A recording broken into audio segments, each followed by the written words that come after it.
Halo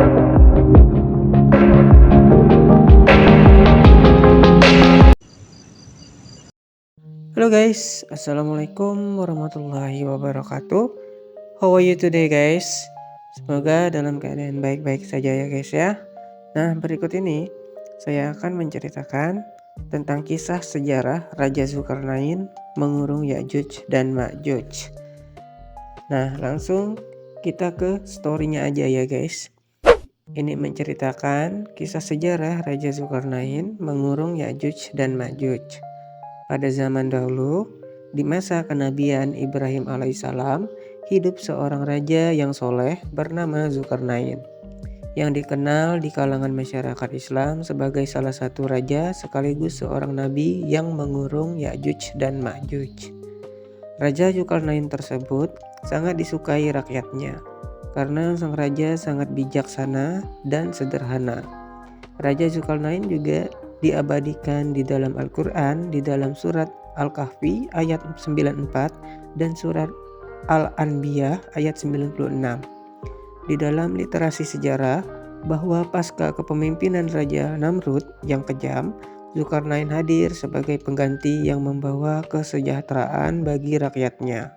Tak hanya itu, Zulkarnain pun berkiprah besar dalam mendakwahkan agama tauhid yang dibawa oleh Nabi Ibrahim. Sang Raja Zulkarnain amat pandai dalam menguasai bahasa berbagai dunia. Ia juga mahir berlayar melakukan perjalanan dari belahan timur hingga barat bumi. Pada sebuah perjalanannya, Zulkarnain sampai ke tempat matahari terbenam di bagian barat dunia. Di sana dia mendapati penduduknya tak beriman. Zulkarnain kemudian mendakwahkan keesaan Allah. Mereka pun akhirnya menerima dengan sangat gembira. Dan lalu ia pun melanjutkan lagi perjalanannya. Tibalah Zulkarnain pada sebuah tempat di antara dua gunung. Di bukitnya terdapat sebuah kaum yang tak mengerti bahasa. Zulkarnain yang cerdas pula memerlukan penerjemah untuk memahami ucapan mereka. Kaum tersebut pun mengeluhkan kesulitan mereka pada Zulkarnain. Mereka selalu dilanda kemiskinan karena harta mereka selalu diambil paksa oleh kaum yang kejam bernama Ya'juj dan Ma'juj. Para kaum manusia tersebut berpostur tubuh yang tak biasa. Mereka selalu merusak setiap hal yang mereka lewati atau mereka lihat. Kaum Ya'juj dan Ma'juj tinggal di antara dua gunung. Mereka selalu mengganggu kaum yang tinggal di bukit dengan merampas segala sesuatu, baik tanaman maupun ternak. Zulkarnain pun berkenan membantu mereka, namun apa daya, kecuali pertolongan Allah Subhanahu wa Ta'ala. Maka diajaklah oleh Zulkarnain penduduk untuk beriman kepada Allah Subhanahu wa Ta'ala. Setelah mereka beriman, Zulkarnain pun memikirkan cara untuk mengatasi mereka dengan kaum yang kejam tersebut. Raja Zulkarnain pun berkata kepada penduduknya, "Bawakanlah padaku besi dan tembaga, akan kubuat dinding di antara kalian dan mereka," ujar Zulkarnain. Maka dikumpulkanlah segala hasil tambang penduduk bukit. Zulkarnain kemudian menggali tanah lalu membangun pondasi yang kokoh dari besi. Selain itu, besi tersebut dipanaskan lalu dilebur dengan cairan tembaga yang mendidih.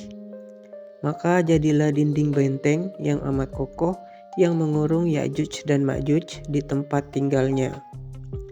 Setelah menaklukkan sebagian besar dunia yang dikenal pada zaman itu dan memimpin pasukan sampai ke pedalaman India bagian barat laut, namun dalam perjalanan itu beliau terserang penyakit malaria.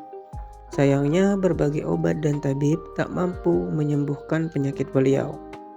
Kian hari penyakitnya tambah parah, harapan kesembuhannya sudah menipis. Lalu Raja Zulkarnain kemudian berpesan kepada pembantunya sekaligus orang kepercayaannya itu, dan dia pun berkata, "Jika nanti aku telah meninggal, masukkanlah aku ke dalam sebuah peti yang sudah diberi lubang kanan dan kirinya. Kemudian keluarkan tangan kanan dan kiriku melalui lubang itu. Lalu araklah peti jenazahku dengan kereta terbuka. Aku harap hal demikian bisa menjadi pelajaran bagi semua, bahwa semasa hidup aku memiliki harta dan kekuasaan yang tak terbatas. Namun, saat meninggal semuanya aku tinggalkan. Sesuai pesannya, setelah Raja Zulkarnain meninggal, maka jenazahnya kemudian diarak perlahan-lahan menuju Makedonia. Al-Quran tidak menyebutkan secara rinci mengenai asal-usul Zulkarnain sewaktu dia hidup atau nama-nama negeri yang dia kunjungi. Beberapa penafsir dan sejarawan Muslim telah berusaha mengidentifikasi jati diri Zulkarnain dengan beberapa tokoh sejarah. Pendapat yang paling masyhur menyebutkan bahwa Alexander Agung adalah Zulkarnain yang disebutkan di dalam Al-Quran, guys.